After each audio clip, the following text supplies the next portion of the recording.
Welcome and good evening, my weary travellers. I'm your host, Mr. Ramsay, and tonight I bring you 5 travellers' true scary stories. One of my personal worst fears about travelling is something going wrong in another country, or in an unfamiliar surrounding and having no clue or idea what to do. Thankfully, I've not experienced anything quite like these people. But as always, if you enjoy, remember to leave a like as it tells YouTube you're enjoying the content, and in turn helps me out as they will hopefully then show it to others who aren't already subscribed. I want to thank you guys as well as we approach 5,000 subscribers, which is nutty. I think we're like 10 away at the moment. And I thank you in advance for your continued support as we look to reach our next milestone, 10,000. But anyway, without further ado, let's begin.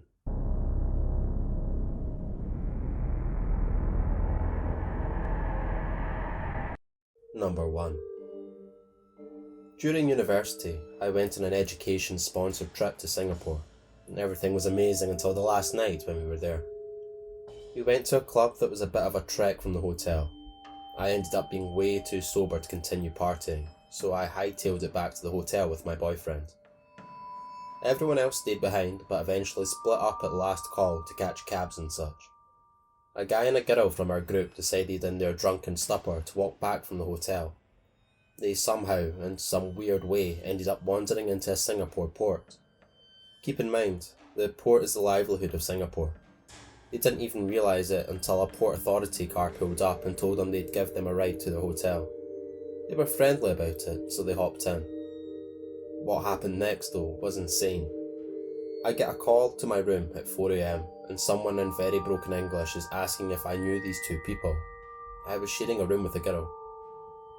First, I thought it was a prank by a friend, but then I freaked out when I started asking if they're okay and the really eerie laughing was heard on the other end.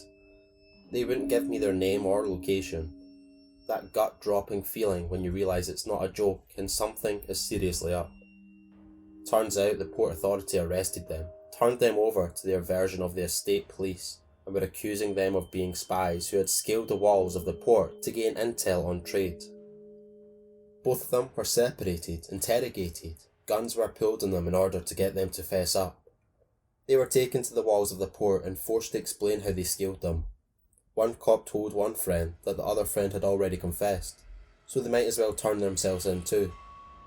These people were totally shit-faced when I left them a few hours before. I could only imagine the sobering fear.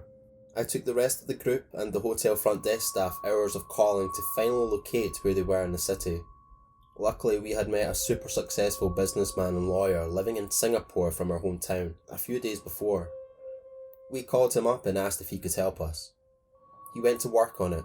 12 hours later, with the threat of our government getting involved in the mess, they finally turned our friends over to us. We got out of there pronto.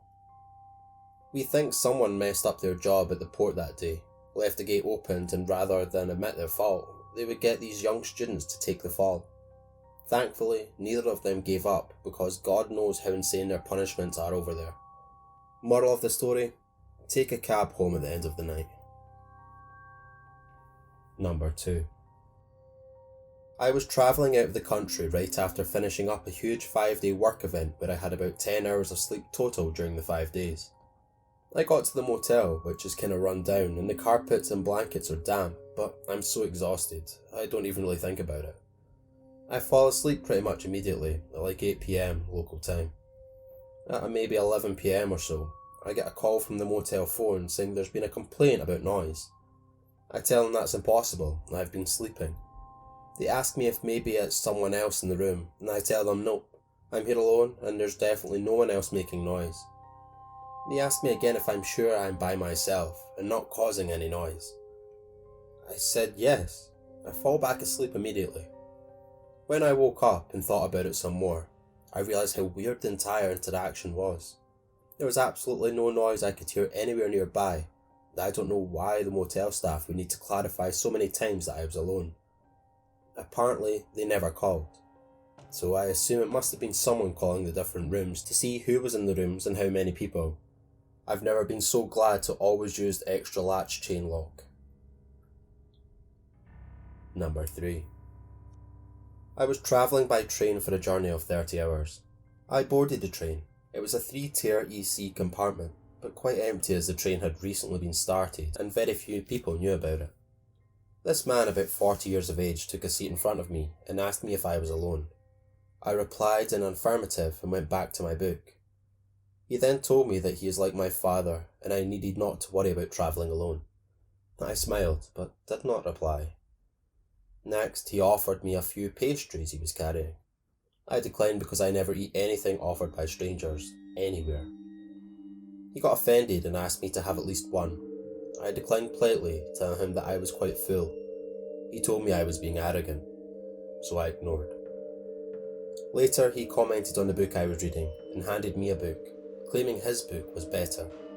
I told him not to bother me. He said, "I'm like your father and you should listen to me for your own safety."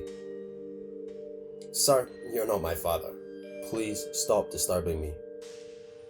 You're such an arrogant girl." I ignored yet again.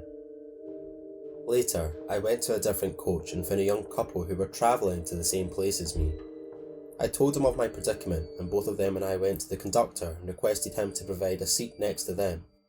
He obliged. At night, when I was sleeping near the couple's seat, the previously mentioned man came there, woke me up and asked me to come back to my seat and that he was worried about me. I lost it. In a loud voice, I told him that I was going to call the conductor and police if he did not move. The young couple who had helped me also woke up and asked him to leave.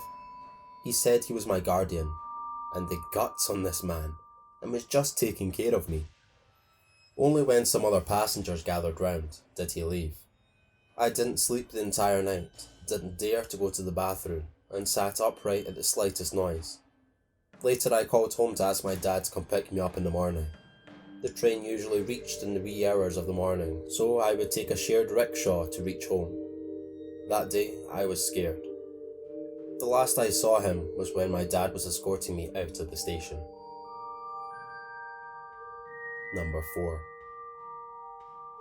Found a hotel in Burma the day we got there for pretty cheap.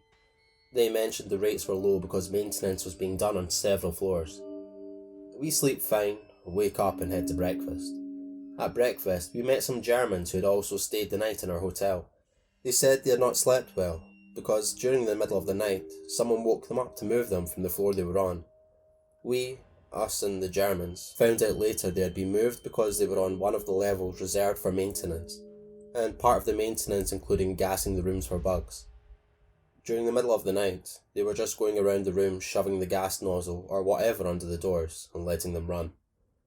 Wound up killing the 2 people next to the Germans before they realised they'd accidentally booked people on that floor.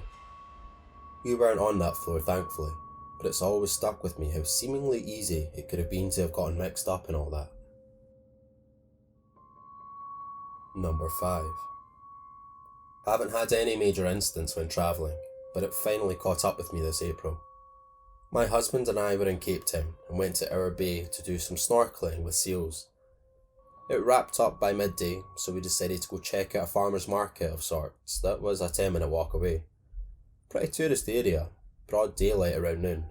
Short walk, no big deal. We started walking towards the market and approached the start of an S-curve in the road. We see people walking past us in the opposite direction and cars driving by. We go to the middle of the S-curve. So the area we come from is now hidden from us, as is the area we are headed to. It's a blind spot. All of a sudden, we just noticed these 2 guys walk past us again. They had passed us just a couple of minutes earlier going the other way. We remember them since the one guy is in a bright orange shirt. Next thing I know, the orange shirt is walking towards me with a wooden pole raised threateningly. He doesn't say a word and starts hitting me. There is literally no one else around at this point, nor any cars driving by. The next few minutes are a blur. I just remember yelling no and screaming for help and somehow ending up on the ground and trying to kick him away. After what feels like forever, a community patrol of Hout Bay drives around the corner. He's basically a local neighbourhood watch guy. He sees what's happened and pulls up and gets out of the car, which causes the 2 guys to bolt. We end up being taken to a fire department by our saviour, who then patches us up a little bit before getting taken to the police by an ambulance to file a report. My husband had to get some stitches on his elbow from blocking some blows, and we both had a ton of bruises. but luckily no broken bones or anything else major. It still feels surreal now, and I can't believe this actually happened to me moment. We thought we were always aware of our surroundings, but left our guards down that day and got really unlucky that no one else was walking when we were. It just taught us that these things can happen to anyone at any time, not just when it's dark out. Always be aware of your surroundings, especially in places that have a reputation for violent crime.